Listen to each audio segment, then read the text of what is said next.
Hello, everyone. Melvina Germain here, Calgary, Alberta, Canada. This is week 62 poetry. As usually, I say, have a cup of tea with me while I share my poetry. Well, no tea today. Today, I want to talk about the First Nations of our country here in Canada. I have several friends that are First Nations, and I visit with them sometimes and ask a lot of questions trying to learn about their history, know more about their culture. I learned that there was a man way back in 1882 that wasn't very nice to the First Nations at all. As a matter of fact, he was responsible for the residential schools, and that was Sir John A. Macdonald. This is how Sir John A. Macdonald addressed the House of Commons in 1882. He said, I have reason to believe that the Asians as a whole are doing all they can by refusing food until the Indians are on the verge of starvation to reduce the expense. He wanted them to starve so that they would comply with everything he wanted, remove them out, clear the fields. He took away their food source, the bison, their food, their clothing, their shelter. After learning about the residential schools in 2021, I decided to write a poem called Stench of Hell. And I want to dedicate this poem to the Red Gun family. I love this family very, very much. And they've had to go through a lot of pain as well. Dedicated to you, Nina, Jules, and Ruth.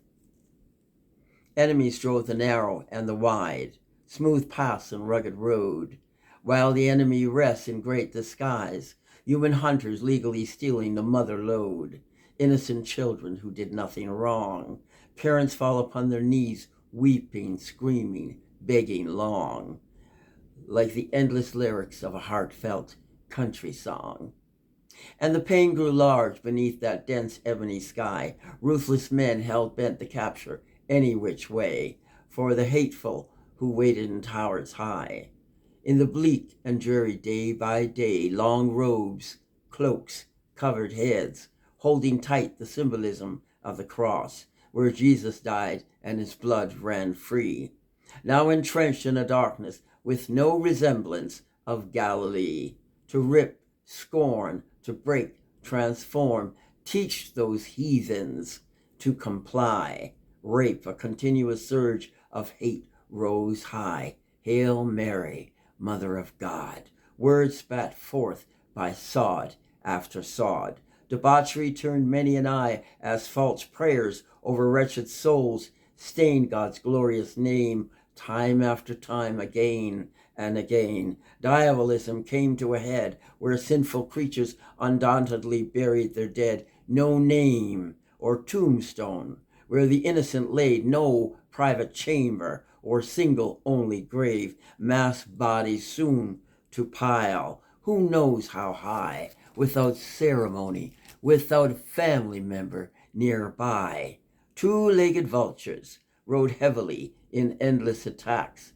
In furnaces, flesh bodies soon disappeared, young eyes in disbelief, simply unaware.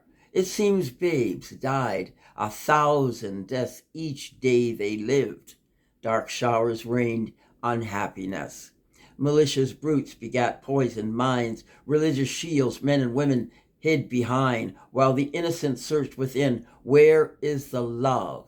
Where are our kin?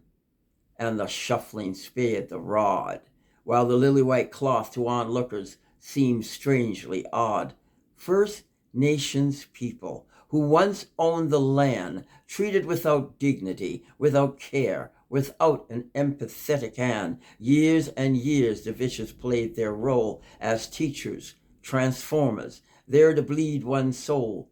Many bodies burned into the night, incinerated the innocent who finally lost the fight. Murmurs of truth held long by the pale, where secrets, if exposed, may have landed them in jail.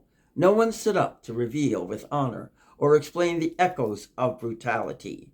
No admittance of murder where blood spilled. Demons of hell, with their placid nature, stood in the calm after mastering the kill. Buildings closed, school is out. Ghosts reside, spirits shout. In a field not far away, a discovery soon displayed old bones of children's history, entrenched in a mass grave of intensity. And the search goes on, where residential schools were built to lift the dark shield, to administer the guilt.